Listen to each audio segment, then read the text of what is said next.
What if the way foals run is quietly causing one of the most common joint diseases in horses? Osteochondritis dissecans, better known as OCD, is a developmental condition that can affect a horse before it ever begins training. It can lead to joint damage, lameness, and even surgery. Yet, many horses show no signs until it's too late.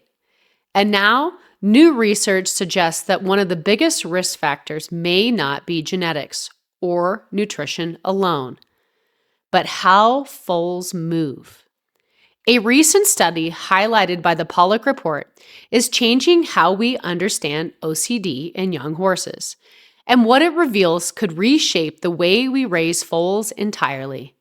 Because the problem isn't just exercise, it's the pattern of exercise. So what is OCD in horses? OCD is a developmental orthopedic disease that affects growing horses usually within their first year of life. Despite the name, OCD has nothing to do with behavior.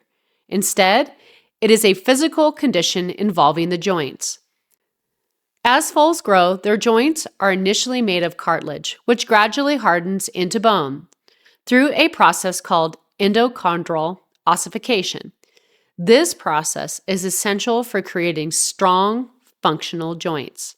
However, when something disrupts this process, the cartilage does not develop correctly. It can become thicker, weaker, and more prone to damage. In some cases, pieces of cartilage or bone can break loose inside the joint. These fragments, often called chips, can cause inflammation, swelling, and pain. Over time, this can lead to lameness or reduced performance. One of the most concerning aspects of OCD is that it often develops without obvious symptoms.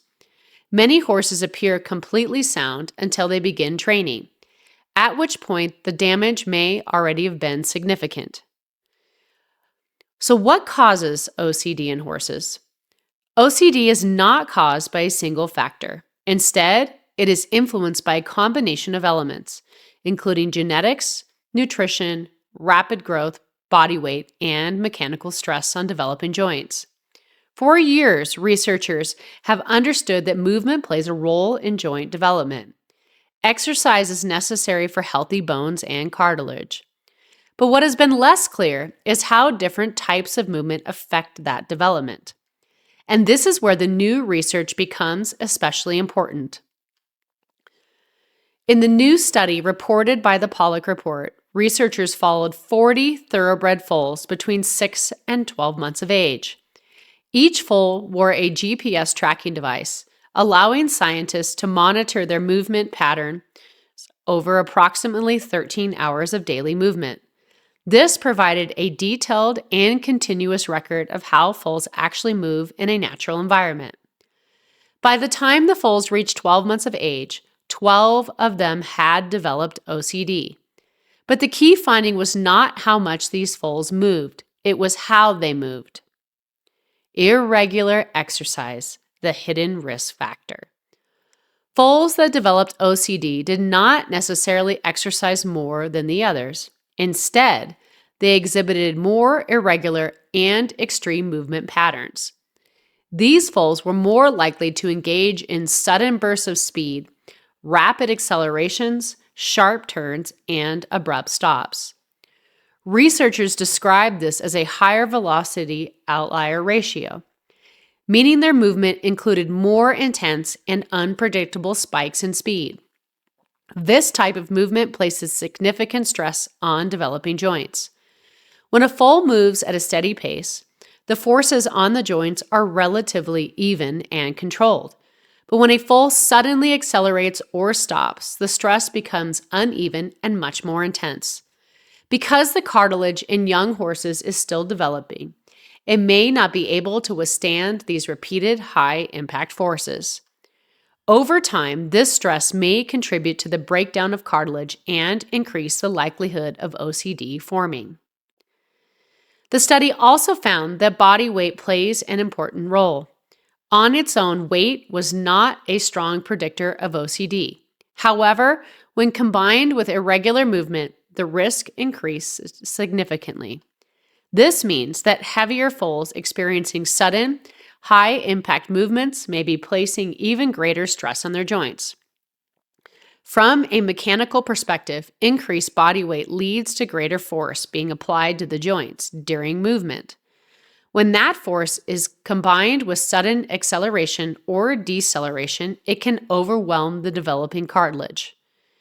These findings are particularly relevant in modern horse breeding. Today's foals are often bred for size, strength, and rapid growth. As a result, many young horses are developing faster and carrying more weight at an earlier age. At the same time, foals are commonly turned out in large spaces where their movement is completely unstructured. When they are released, they often burst into motion, running, bucking, spinning, and accelerating at full speed. While this behavior appears natural, it may also be contributing to joint stress that increases the risk of OCD. This raises an important question. Are we unintentionally creating conditions that make OCD more likely?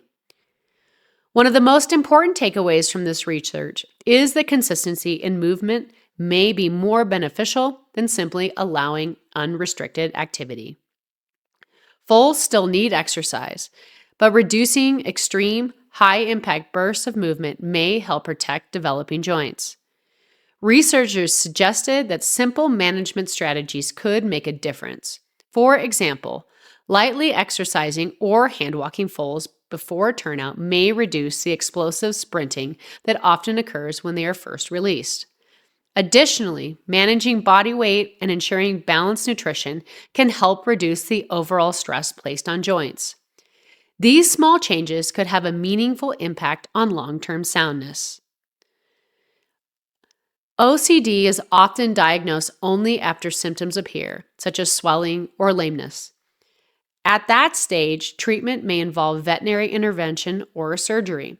However, this research highlights the importance of prevention.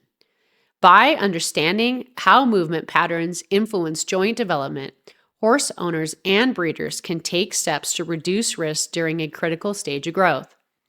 This represents a shift from reacting to problems to preventing them before they begin. Watching a foal run freely across a field will always be one of the most beautiful sights in the horse world.